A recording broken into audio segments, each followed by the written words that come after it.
Greetings again. This is the second video for this week, and I will discuss another problem, and that is the problem of Judas Iscariot. As you know, I guess, Judas is the one who is the traitor, so to say, or the one who is described as the one who betrayed Jesus for 30 pieces of silver. And the story goes this way. Apparently there are two different accounts, but I will give you an account that may make Judas a little bit of a scapegoat. So Judas believes that there's a different kind of way in which humans can be saved, and he talks to the priest of the Sanhedrin, right, if I remember correctly, and he betrays Jesus for 30 pieces of silver because Jesus could have been caught by them due to his betrayal. And the problem is, well, apparently, in order for Christianity to have the cross, in order for Christianity to have Jesus who was murdered on the cross, you need somebody like Judas. Why does Judas have such a bad press? After all, we will have no Christianity unless somebody betrayed Jesus. Judas should be a hero, right? And more than that, don't we Christians, people would say, don't Christians scapegoat Judas, somebody they actually need in order to have the story of the cross? Because the cross would not be there unless Jesus was betrayed. The whole story about Jesus being crucified and then resurrected depends on someone who betrays him, because otherwise he would not be taken. Right? That is the short account, so to say, of how Judas would be a scapegoat without deserving to be so, especially because if God knows all things and if God has the plan of redeeming human beings, and the plan of redeeming human beings has the cross within it, then God himself already establishes for a function that Judas actually play, and Judas is merely playing a function in God's salvation of humanity. So we need Judas, right? Why does Judas have such a bad press? Well, a possible answer, right? Judas is not problematic, or Judas does not have problems, if I can put it this way, because he betrays Jesus.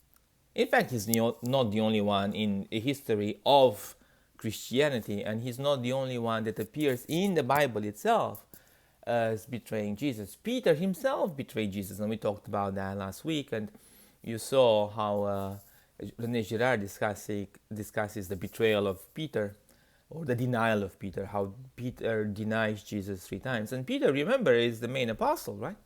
He's not any kind of apostle. He's not any kind of follower of Jesus. He is Peter, the main one. So why would, maybe what he says is even worse than what Judas does. Because Judas, perhaps, is conflicted. He thinks himself what would be the best way to do so. Maybe he believes that there is some sort of way in which we can do good things. After all, he was the guy who was taking care of the money for the poor. Well, he's accused in the gospel that he was actually stealing from the poor, from the money who were given to the poor and so on. But nevertheless, he's a human being like all of us. Why would he be in such a bad place? Or why would he have such a bad account in the history of humanity? Since many of us, in fact, Christians, those who are Christians, betray Jesus every time. And we Christians betray Jesus every time, the moment in which we do not follow a Christian life, so to say, right? Well, the problem with Judas has to do with what we discussed in the previous video, and that is, what is the source of all things? For Judas, the source is in himself. And the fact that at the end he commits suicide shows that the source, he understands that the redemption and the lack of redemption comes only from him. He does not trust in God's power to redeem humanity. Because if he trusted in God's power to redeem humanity, he would not have to sacrifice himself or to murder himself, to commit suicide. And the problem with Judas is not the fact that he actually betrayed Jesus, but the problem is the way in which he reacted to that betrayal. The fact that he could not understand himself as someone who was still worthy of being redeemed. The fact that he committed suicide is the complete absence of hope. And hope is for something that is beyond us. So hope is for something that does not come from us. Hope is the fact that somehow, miraculously or not, things can still go well. Because there is a power beyond us that can take care of those things. And obviously, I'm talking in a very lay terms if I talk about those things in this way. But the point is that for Judas,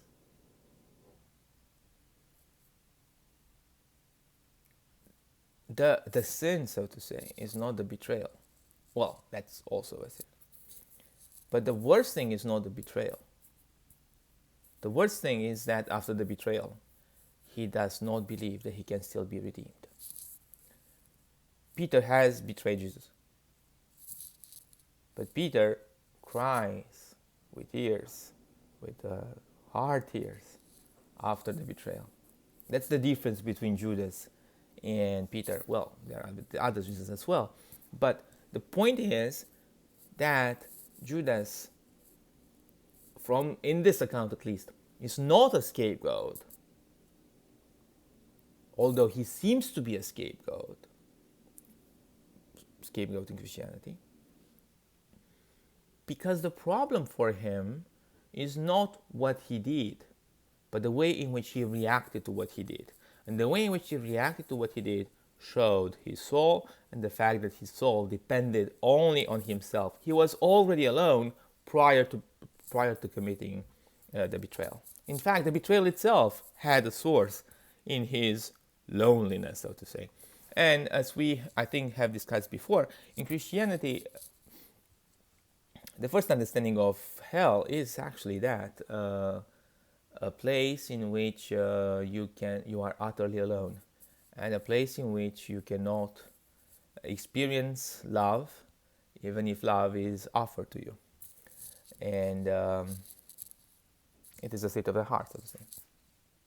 Okay, so those are some ideas about how to understand or how to think of the problem with Judas, how Judas could be described as a scapegoat, and how, from let's say a Christian perspective, you could say that he's not a scapegoat, but rather Judas commits a sin by thinking of himself as being the source of all things, and by realizing that he can no longer be redeemed because he does not trust in God's power of love.